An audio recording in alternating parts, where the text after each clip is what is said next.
आदाब, मैं हूं शादाब। नेपाल जल उठा, लेकिन क्यों? इसे समझना है तो थोड़ा फ्लैशबैक में जाना होगा, क्योंकि यहां सब कुछ इतना ब्लैक एंड व्हाइट नहीं है। मार्च 2024 में खबर आई, रूस यूक्रेन वॉर में रूस के 7 नेपाली जवान की मौत। रूस यूक्रेन की लड़ाई में नेपाली जवान। ठीक एक साल बाद मार्च 2025 में एक और खबर आई, नारायण हटी खाली करो हमरो राजा आउंदेन छन, यानी कि राजा का महल खाली करो, हमारे राजा आ रहे हैं। ये नारा लोकतंत्र के स्कूल में फ्रेशर कहे जाने वाले नेपाल में राजशाही के प्रतीक और पूर्व राजा ज्ञानेंद्र शाह के लिए और हिंदू राष्ट्र की चाहत में लगाए जा रहे थे। ठीक 6 महीने बाद सितंबर 2025 एक और खबर आई, नेपाल में फेसबुक, इंस्टा, व्हाट्सएप जैसे 26 सोशल मीडिया प्लेटफॉर्म पर बैन ने भ्रष्टाचार, बेरोजगारी और माइग्रेशन की आग में धधक रहे नेपाल के लिए चिंगारी का काम किया और नेपाल में हुआ विद्रोह।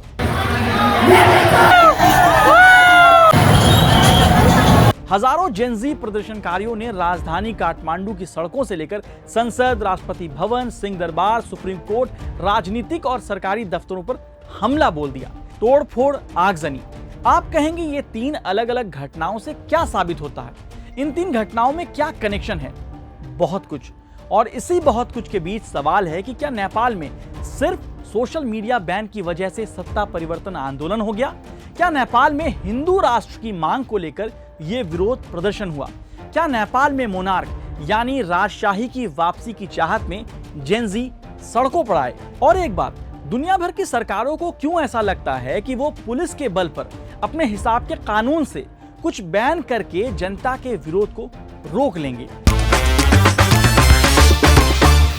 नेपाल में करीब 250 साल के राजशाही के बाद डेमोक्रेटिक सेटअप को शुरू हुए अभी सिर्फ 17 साल ही हुए हैं। संविधान को लागू हुए 10 साल भी पूरे नहीं हुए। इस दौरान नेपाल में 13 सरकारें बदली, 8 प्रधानमंत्री बने। 2015 के बाद से नेपाल में प्रधानमंत्री की कुर्सी नेपाल कम्युनिस्ट पार्टी के KP Sharma Oli, Nepal communist party माओवादी सेंटर के पुष्प कमल दाहाल यानी प्रचंड और नेपाली कांग्रेस के शेर बहादुर देउबा के बीच घूमती रही है। लेकिन इस बार कुर्सी पर शायद इनमें से कोई ना बैठे। ऐसे में सवाल है कि ऐसी नौबत क्यों आई? इसके पीछे कोई एक वजह नहीं है, बल्कि इसके पीछे कई थ्योरी हैं, जिससे हम इस वीडियो में पर्दा उठाएंगे। दरअसल करीब 3 करोड़ आबादी वाले नेपाल में लगभग 1.5 करोड़ लोग सोशल मीडिया से जुड़े हुए हैं, वो भी 20% के करीब जेनजी हैं। जेनजी बोले तो 1996 से लेकर 2010 के बीच पैदा होने वाली जनरेशन। ये जनरेशन पिछले कुछ वक्त से नेपाल के नेताओं और ब्यूरोक्रेट्स के परिवारों की लग्जरी कारें, ब्रांडेड कपड़े, महंगी घड़ियां और विदेशी यात्राओं के वीडियो और फोटो देख रही थी, जिसके बाद नेताओं के बच्चे और परिवार के खिलाफ सोशल मीडिया पर #नेपोकिट के जरिए विरोध शुरू हुआ। लेकिन इसी बीच सरकार ने सोशल मीडिया कंपनियों को नेपाल में बिजनेस करने के लिए रेगुलराइज करने की कोशिश का हवाला देकर बैन लगा दिया। दरअसल नेपाल राष्ट्र बैंक के मुताबिक फाइनेंशियल ईयर 2024-25 के दौरान नेपालियों ने यूट्यूब, टिकटॉक और फेसबुक जैसे सोशल मीडिया प्लेटफॉर्म पर वीडियो बनाकर और पोस्ट करके करीब 3.53 अरब रुपए से अधिक की ज्यादा की कमाई की है। और पिछले कुछ वक्त में कंटेंट क्रिएटर्स की संख्या में काफी बढ़ोतरी भी हुई है। कई लोग सोशल मीडिया पर वीडियो बनाकर हजारों रुपए कमा रहे हैं। ऐसे में सोशल मीडिया पर बैन युवाओं में फ्रीडम ऑफ स्पीच के साथ साथ रोजगार पर भी अटैक माना गया। फिर जेनजी का गुस्सा उबाल मारने लगा और युवा सड़कों पर आ गए। नेपाल में जेनजी के विद्रोह के पीछे एक और अहम वजह है भ्रष्टाचार यानी करप्शन। नेपाल में पिछले 1 दशक में कई बड़े स्कैम सामने आए हैं। ट्रांसपेरेंसी इंटरनेशनल के भ्रष्टाचार को लेकर रैंकिंग में नेपाल 180 देशों में 108वें नंबर पर है। आपको हम नेपाल के कुछ बड़े करप्शन दिखाते हैं। ललिता निवास लैंड ग्रैब स्कैम, सरकारी जमीन को प्राइवेट लोगों को बेचने का मामला था ये। इसमें 2 पूर्व प्रधानमंत्री तक का नाम आया। 2024 में एक फैसले में कई अधिकारियों को सजा भी हुई। दूसरा करप्शन है टैक्स सेटलमेंट कमीशन स्कैंडल। आरोप था कि सरकार ने टैक्स चोरी करने वाली कंपनियों को कम टैक्स चुकाने की इजाजत दी। तीसरा scam wide body aircraft purchase scam. यह घोटाला नेपाल के सबसे चर्चित और कुख्यात भ्रष्टाचार मामलों में से एक है। नेपाल की संसदीय समिति की 2019 की एक रिपोर्ट के मुताबिक नेपाल एयरलाइंस ने 2 एयरबस विमानों के लिए कम से कम $40 मिलियन ज्यादा चुकाए। अगर एयरलाइंस ने सीधे एयरबस से सौदा किया होता तो ये एयरक्राफ्ट काफी कम दाम में खरीदे जा सकते थे। मतलब बिचौलिए ने पैसे खाए। चौथा स्कैम देखिए, कोविड के दौर में मेडिकल इक्विपमेंट परचेज स्कैम। आरोप लगा था कि प्रधानमंत्री केपी शर्मा ओली के आईटी विशेषज्ञ और उप प्रधानमंत्री ईश्वर पोखरेल के बेटों और प्रधानमंत्री के मुख्य राजनीतिक सलाहकार विष्णु रिमल ने हेल्थ मिनिस्ट्री के अधिकारियों को कोरोना वायरस संकट को कंट्रोल करने के लिए जरूरी मेडिकल इक्विपमेंट मार्केट रेट से ज्यादा दर पर खरीदने के लिए प्रभावित किया। इस स्टोरी को लेकर यह आरोप लगे कि सरकार के दबाव में स्टोरी मीडिया हाउस की वेबसाइट से डिलीट किए गए। इसके अलावा सिक्योरिटी प्रिंटिंग प्रेस स्कैंडल, इसमें कोर्ट ने पाया था कि high digital print production system की खरीद में 407 मिलियन रुपए का भ्रष्टाचार हुआ है। आप इसके अलावा कुछ और स्कैम्स देखिए। साल 2021 54,000 करोड़ की गिरी बंधु भूमि स्वैप घोटाला। साल 2023 13,000 करोड़ का ओरिएंटल कोऑपरेटिव घोटाला। साल 2023 रिफ्यूजी घोटाला। साल 2024 69,000 करोड़ का कॉर्पोरेटिव घोटाला। इसी मामले के आरोप में पूर्व गृह मंत्री रवि लामिछानी को जेल हुई थी। ये राष्ट्रीय स्वतंत्र पार्टी के मेंबर हैं। अब विद्रोह के बीच रवि लामिछानी जेल से बाहर हैं और प्रधानमंत्री के दावेदारों में से एक। नेपाल के इस जेनजी प्रोटेस्ट के पीछे एक और वजह है, बेरोजगारी।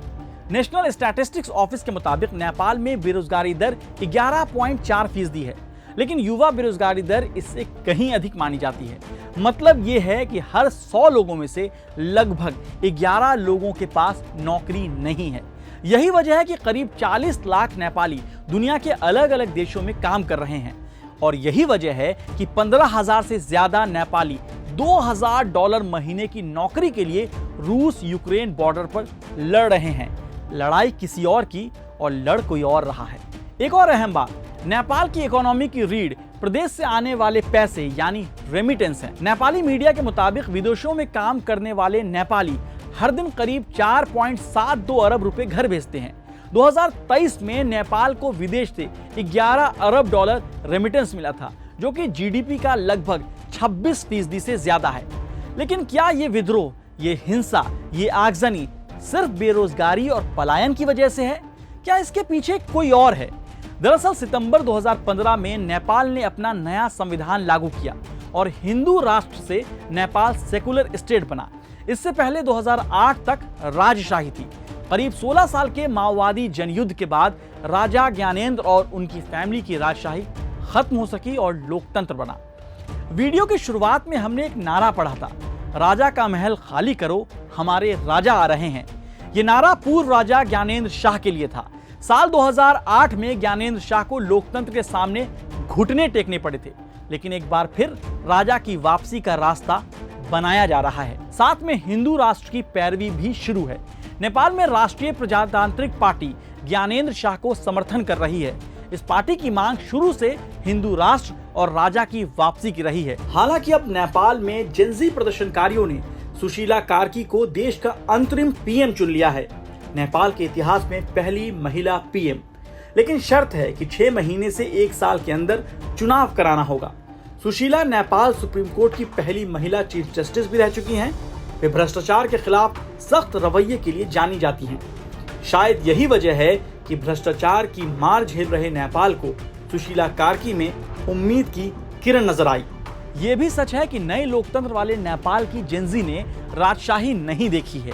और ये भी सच है कि नेपाल को जिस मकसद से राजशाही से लोकतंत्र का सफर तय करना पड़ा, वहां उसके नेता विकास से ज्यादा भ्रष्टाचार और सत्ता के लिए तिकड़मबाजी में उलझे रह गए। इसलिए यही कहूंगा, भारत का किसान आंदोलन हो या बांग्लादेश का सत्ता परिवर्तन आंदोलन या फिर नेपाल, हुक्मरानों को याद रखना चाहिए, जनता देश की मालिक है और सरकारें नौकर।